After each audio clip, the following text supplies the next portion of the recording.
नमस्कार. मी तुमच्या सगळ्यांची लाडकी रोहिणी पाराध्ये बोलते. आज मी तुमच्यामध्ये नाहीये हे ऐकून तुम्हाला खूप धक्का बसला असेल. फक्त 5 दिवसांपूर्वीच मी एक रील टाकली होती.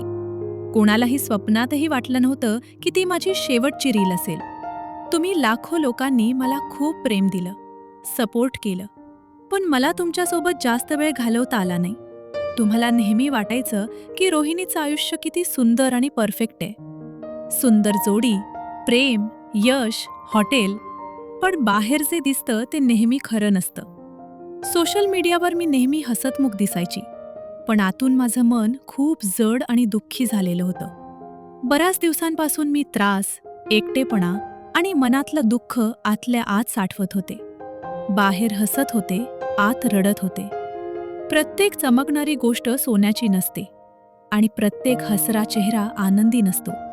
अनेक जण आता विचार करत असतील की रोहिणीला एवढा काय त्रास झाला की तिने हे टोकाचं पाऊल उचललं. पैसा होता, हॉटेल चालत होतं, प्रसिद्धी होती. मग का? सांगते. पैसा सगळं काही नसतो. कधी कधी हातात पैसे असूनही माणूस पूर्णपणे रिकामा आणि असमाधानी राहतो. अपेक्षा जेवढ्या वाढतात तेवढं समाधान कमी होत जातं. मी रोहिणी पाराध्ये. मी लव्ह मॅरेज केलं होतं.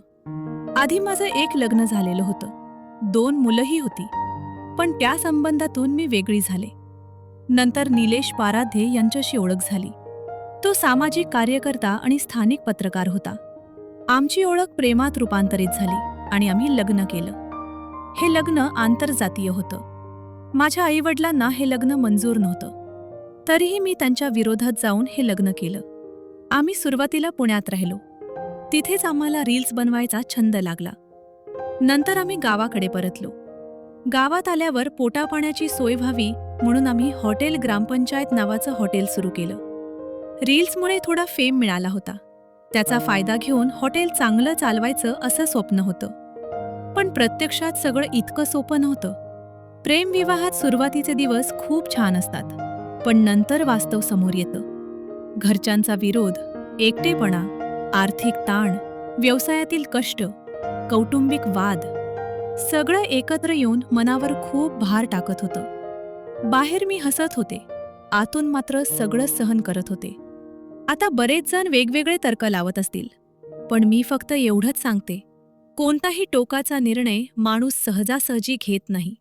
जेव्हा सगळ्या मर्यादा ओलांडल्या जातात तेव्हाच असं पाऊल उचललं जातं. माझ्या सगळ्या बहिणी भावांना विनंती आहे, आई वडिलांच्या इच्छेविरुद्ध लग्न करताना 2दा विचार करा. प्रेम करायचंच असेल तर ते निभावण्याची तयारीही ठेवा. एकटेपणा सहन होत नसेल तर अशा निर्णयात पडू नका.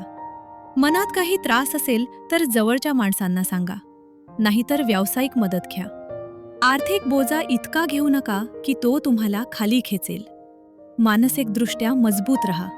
छोट्या छोट्या गोष्टींमुळे आयुष्य संपवू नका. आयुष्य फार छोटं आहे.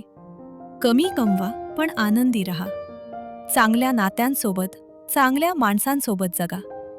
शेवटी सगळ्यांना माझं शेवटचं बाय बाय.